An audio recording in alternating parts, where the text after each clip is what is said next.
सबसे पहले खबर जयपुर से।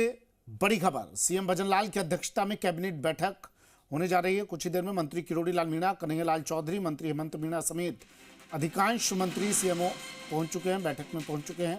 रिफाइनरी समेत कई मुद्दों पर इस बैठक में चर्चा संभव है। सेवा नियमों में संशोधन, भू आवंटन से जुड़े मसले, ऊर्जा संयंत्रों के इंफ्रास्ट्रक्चर को लेकर चर्चा संभव। युवा नीति को लेकर बैठक में अहम चर्चा हो सकती है। पंचायत चुनाव में 2 संतानों की बाध्यता पर मंथन संभव।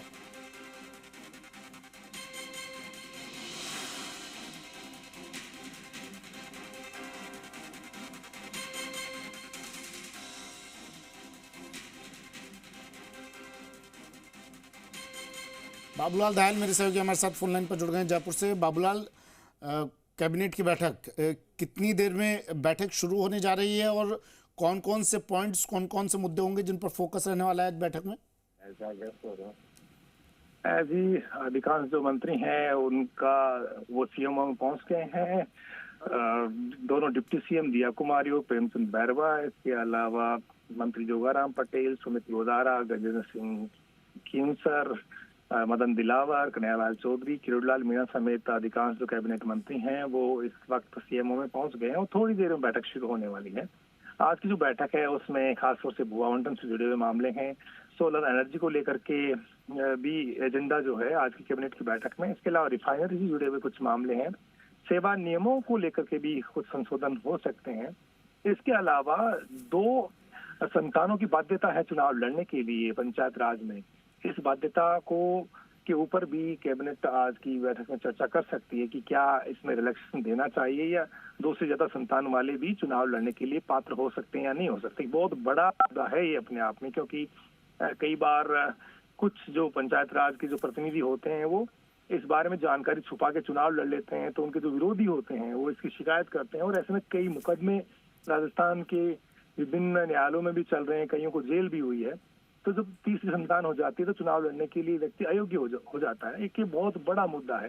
तो इस मुद्दे पर भजनलाल सरकार क्या कुछ रियायत दे सकती है, इस पर भी आज की कैबिनेट में चर्चा के आसार बताए जा रहे हैं। जब फैसला होगा तब पता चल पाएगा। लेकिन आज की जो बैठक है वो इस साल की आखिरी बैठक है और नए साल में भजनलाल सरकार किस तरह से प्रदेश के विकास को लेकर के अपना रोड मैप तैयार करेगी, क्या नई चीजें जो है प्रदेश की जनता को देने वाली है, उन बातों पर भी सबकी निगाह है। लेकिन जिस तरह का विजन सरकार लेकर के चल रही है उससे लगता है कि 2026 का जो साल होगा उसमें काफी कुछ बेहतर करने की दिशा में आज की जो कैबिनेट है वो कोई नया ब्लूप्रिंट तैयार करेगी और इसे लेकर के जब कैबिनेट के जो मंत्री हैं जब प्रेस ब्रीफिंग करेंगे तब उसमें सारी बात साफ होगी।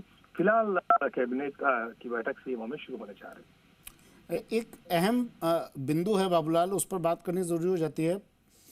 पंचायत चुनाव में 2 संतानों की बाध्यता, इस मुद्दे को लेकर भी बातचीत होगी?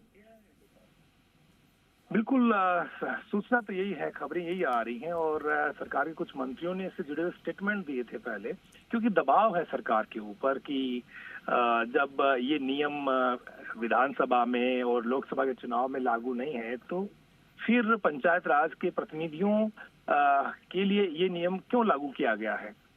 एक दौर में जब जनसंख्या तेजी से बढ़ रही थी तब इस तरह का नियम लागू किया गया था। अब सरकारें महसूस कर रही हैं कि अब जनसंख्या का जो घनत्व है, जनसंख्या वृद्धि की जो बढ़ोतरी की जो रेट होनी चाहिए वो अब उतनी ज्यादा नहीं है। तो ऐसे में जब दौर बदल रहा है, चीजें बहुत ज्यादा बदल रही हैं, तो ऐसे में ये जो बाध्यताएं हैं ये भी खत्म होनी चाहिए। अब सरकार इस बारे में क्या राय रखती है, किस तरह से कैबिनेट के जो साथी मंत्री हैं सीएम के वो राय मशवरा करते हैं और क्या फैसला लिया जाता है। लेकिन सरकार के भीतर इसे लेकर के मंथन चल रहा है। सरकार इसे लेकर कई बार सरकार की ओर से कई मंत्रियों ने स्टेटमेंट भी दिए हैं कि हाँ हम इस पर चर्चा कर रहे हैं, लेकिन क्या आज इस पर फैसला होगा, इस पर सबकी निगाह टिकी है।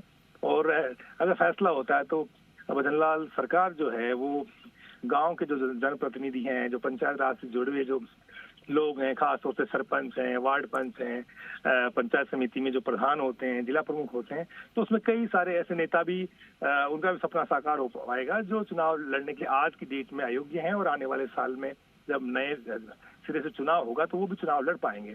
तो प्रदेश की जनता के लिए बहुत ही जानकारी का विषय है इस वक्त ये कि क्या भजनलाल सरकार इस बारे में कोई बड़ा फैसला ले पाती है या नहीं ले पाती है। जी, रिफाइनरी को लेकर बात होगी इस बैठक में, युवा नीति को लेकर बात होगी इस बैठक में, और भजनलाल सरकार युवाओं को लेकर, आधी आबादी को लेकर, महिलाओं को लेकर मतलब खास प्रयासरत रहती है इनके विकास को लेकर।